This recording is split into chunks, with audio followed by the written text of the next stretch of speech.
who's here. Our good friend Mike Tirico. Yep. I know. Mike Tirico is here, our NBC Sports anchor, and of course, the host of the Olympics. Mike, good morning. I know this can't be a big surprise of this news, but what do you make of it?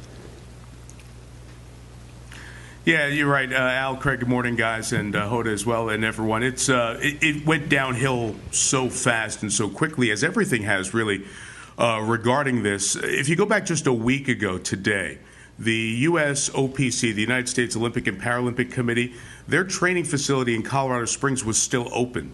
Once that closed, and then other colleges, universities, and places where U.S. Olympic athletes were starting to train, that started to bring up the concern, can we prepare fairly for the Olympics? And then all the obvious issues that would come to play when you have 200-plus countries sending athletes, coaches, media, et cetera, to one venue, given the current climate. So this all spiraled very, very quickly as paralleled the diseases outbreak across the world, and it led to this inevitable. Some folks were wondering why it didn't happen sooner, but you have to remind everyone, this was scheduled for 4 months from now, and it takes 7 years to put an Olympic Games together. So it's hard to just snap a finger and say, this isn't going to happen. Eventually, they got to the right place about as quickly as you can in this situation. So many stakeholders, too, Mike. You know, and probably arguably chief among them, the athletes who've been training for years.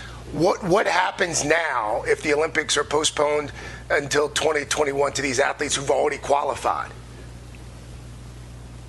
Yeah, in the statement from the IOC President Thomas Bach and Shinzo Abe, the Prime Minister of Japan, that said that the Olympics will be pushed back no later than September of 2021. So you start thinking about, what do athletes do? Let's just think about preparation. And we've talked a lot about curves, and we've seen the various scientists and experts show us all these curves involving COVID-19. For an athlete, it usually goes like this. Not hit the microphone, Mike, but it usually goes straight up. You're building towards a peak, an athletic peak. And so many of those athletes were very close to that peak as they get 4 months away from the Olympics. Would have started 4 months from today. Now, can they plateau for the next stretch, maintain where they are, and then start to ramp up again? It's going to be really hard on them, but this is hard on everyone in every walk of life. So I think they're all understanding. But as you guys know from your Olympic experience, now you've been to so many more than Craig and I. This is a once-in-a-lifetime thing for so many athletes. So for them, will they be able to repeat their readiness in 2021 as they were trying to get ready for July of 2020? And Mike, even before we're going to get to the Olympics, this looks like now it's a spring and summer of no sports. I mean, I knew you had a number of things like the Kentucky Derby and golf and all sorts of things. What happens? How do we compensate for this? Yeah, I've been talking to a lot of my peers, Al, some folks who run teams in various sports as well. We've all been texting with each other, and it felt like a Herculean task to get through 1 weekend without sports, which we just did. We're looking at a month, 2 months, 3 months of all of this. Will sports come back at some point where there are no fans in the stands, just essential personnel who've already been medically cleared, have tested negative, or have had the virus and it's cycled out? There are so many unknowns there. Will basketball and hockey finish their season? Will Major League Baseball have a season? Will football be impacted down the line? And I think one of the things we're realizing when we look at all of these, the Kentucky Derby and all these other events, is how much sports means to our entertainment, to our economy.